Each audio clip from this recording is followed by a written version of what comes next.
Benvingudes i benvinguts en aquest nou vídeo.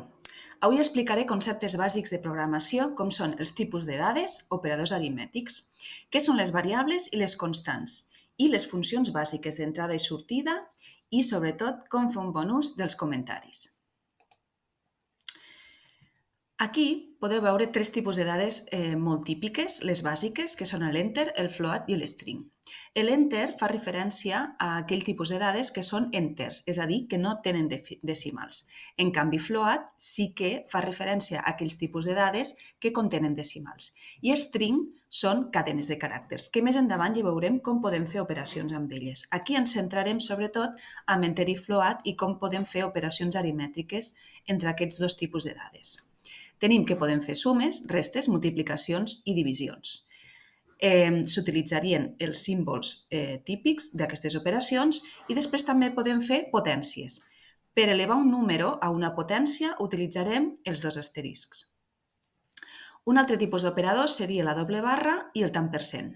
La doble barra ens serveix per fer una divisió entera, sobretot seria per números de tipus enter, ja que en float no tindria sentit, i després tenim un altre tipus d'operador que és el mòdul. El mòdul el que fa és que ens retorna el residu de la divisió entera entre dos números.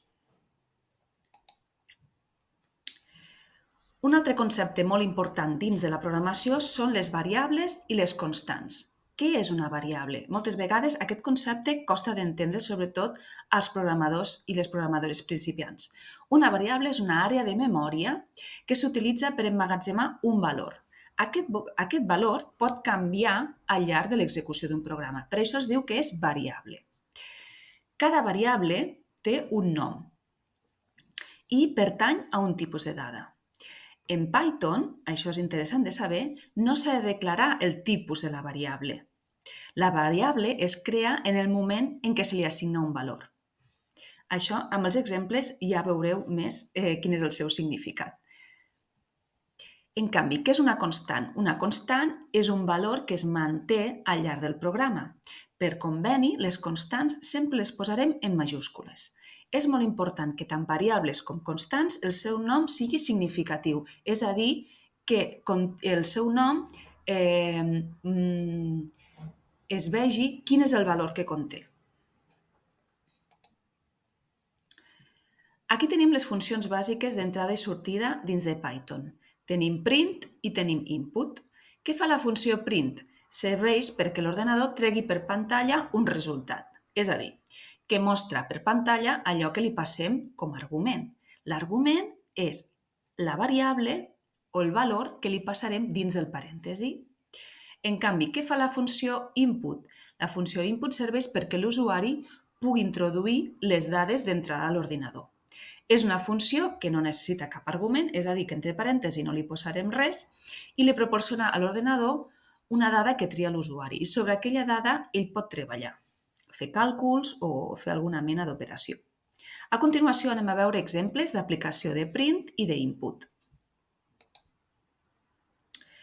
En aquest vídeo creo un nou fitxer dins de la nostra eina, que és el VS Studio.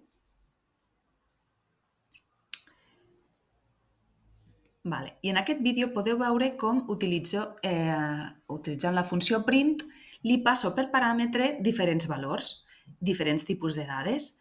Li passo enters, li passo cadenes de caràcters. Sempre que passem una cadena de caràcters li posarem entre cometes. També li puc passar una operació aritmètica, en aquest cas una suma. També el que faig és definir una variable. Observeu que defineixo la variable A. La variable A contindrà un valor, que és el 95, i la variable el que fa després és treure-la per pantalla. En aquest altre exemple practico amb la funció input. Input el que fa és que espera, la terminal està esperant que l'usuari introdueixi un valor. Llavors aquest valor el que fa després és treure'l per pantalla, però podríem utilitzar aquest valor per fer càlculs o altres operacions, com veurem més endavant amb altres exemples. La importància dels comentaris és molt important, sobretot en els programadors novells, aprendre a utilitzar els comentaris i posar comentaris dins dels vostres programes. Què ens aportaran els comentaris als nostres programes? Doncs entendre fàcilment el codi.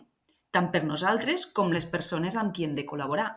Penseu que cada vegada menys la idea de que el programador treballa sol, això no existeix. No? Els programadors normalment treballen col·laborativament en projectes comuns. També ens ajudarà a recordar el que vam fer, tots els canvis que es van produint. I també, una altra de les opcions seria com per tenir parts de codi que en aquell moment no volem que s'executin, doncs seria per desactivar-les. Si volem escriure una sola línia de comentari, utilitzarem el hashtag, però si volem ficar diverses línies, ficarem la triple cometa.